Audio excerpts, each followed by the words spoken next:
आजची आपली रेसिपी आहे राजभोग आईस्क्रीम. लहानांपासून मोठ्यांपर्यंत हे आईस्क्रीम जे आहे जनरली सगळ्यांना आवडतं. त्यामुळे आता आपण याची रेसिपी स्टार्ट करणार आहे आणि सगळे इन्ग्रेडियंट जे आहे हे पूर्ण घरचेच आहे. याच्यापासून आपल्याला छान आईस्क्रीम बनवायचं आहे. त्यासाठी आपल्याला लागणार आहे दूध, cornflour, milk powder, sugar, stabiliser, GMS powder, dry fruits, tutti frutti. त्यानंतर आपल्याला मिल्कमेड लागणार आहे. हे मिल्कमेड आहे, नेस्लेचं घेतलं आहे मी मिल्कमेड. आणि आपल्याला हे तुम्ही पेढे 2 पेढे घेऊ शकता किंवा कलाकंद घेऊ शकता किंवा तुमच्याकडे जर खवा असेल खवा घेऊ शकता. काहीतरी असं थोडंसं आपल्याला टेस्टसाठी तिथे लागणार आहे. आणि मेजरमेंट स्पून. ठीक आहे. त्या व्यतिरिक्त आपल्याला आईस्क्रीम पॉट लागणार आहे सेट करायला. हा आईस्क्रीम पॉट आहे.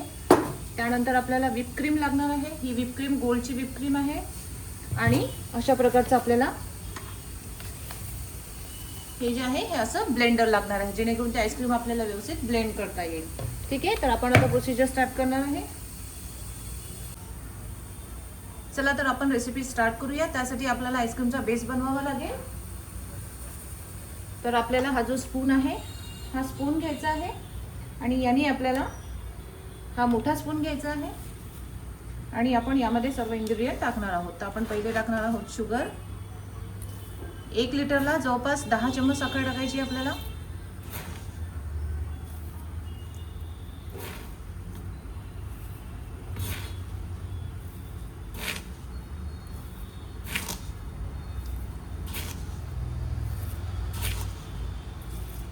ही झाली आहे 10 चम्मच साखर. त्यानंतर आपल्याला असंच 10 चम्मच मिल्क पावडर टाकायचं आहे.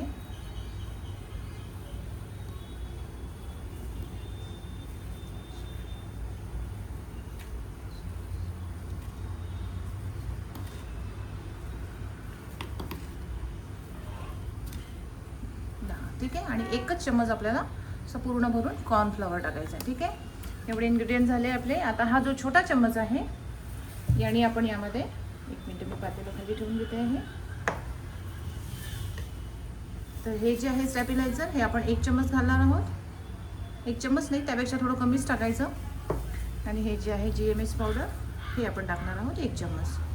ठीक आहे. आता हे सगळं आपल्याला मिक्स करून घ्यायचं आहे आणि मग आपण याला गॅसवर बॉईल करणार आहोत. तर अशा प्रकारे हे आपल्याला पूर्ण मिक्स करून घ्यायचं आहे आणि आता हे आपल्याला गॅसवर शिजवून घ्यायचं आहे. एक वेळेस हे शिजवून घेतलं की हा तयार होतो बेस. त्यानंतर मग आपण आपल्या आवडीनुसार वेगवेगळे फ्लेवर त्यामध्ये ॲड करू शकतो.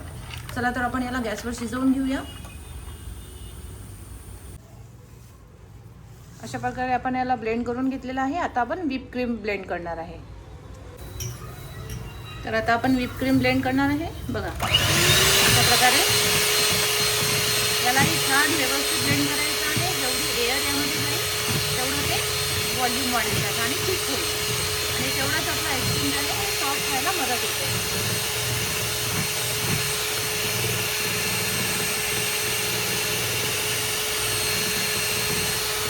अशा प्रकारे छान थिक होईपर्यंत ब्लेंड करायचं आहे.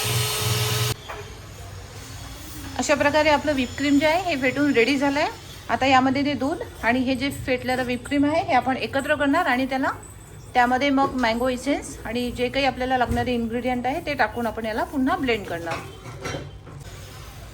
तर जे ब्लेंड केलेलं दूध आहे ते आणि यामध्ये व्हिप क्रीम आहे फेटलेली ते एकत्र करून घेतलेलं आहे आणि आता आपण बनवतोय राजभोग आईस्क्रीम. ठीक आहे. तर त्यासाठी आपल्याला काय काय लागणार आहे बघा.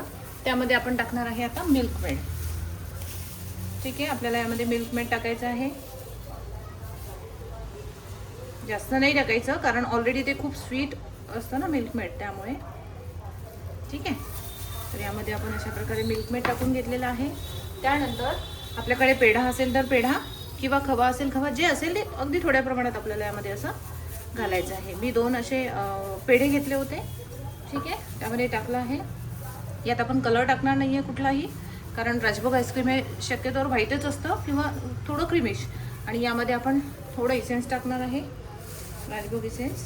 ठीक आहे. इसेन्स असेल तर ठीक आहे, नसेल तर इसेन्स नसलं तरी पण चालतं, असं काही नाही. पण जर इसेन्स असेल तर थोडी टेस्ट वेगळी येते. यामध्ये मी थोडंसं इसेन्स टाकलं आहे. आता आपण याला ब्लेंड करून घेणार आहे. ठीक आहे. आपल्याला एकत्र करून घ्यायचं आणि ब्लेंड करायचं आहे.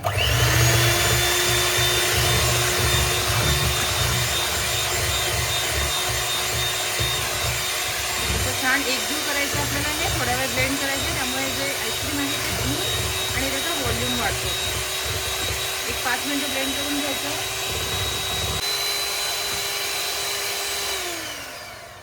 ठीक आहे, अशा प्रकारे आपलं हे ब्लेंड करून झालेलं आहे. आता आपण याला आईस्क्रीमच्या पॉटमध्ये काढून घेऊया.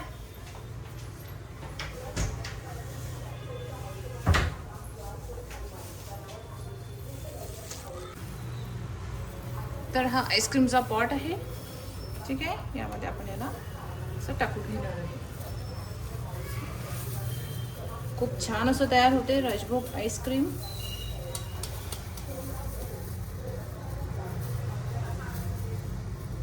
अशा प्रकारे. ठीक आहे, यामध्ये आपण आता टुटी फ्रुटी टाकणार आहोत. अशा प्रकारे आपण यामध्ये टुटी फ्रुटी टाकली आहे.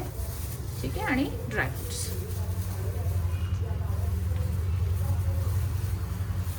Okay, yes.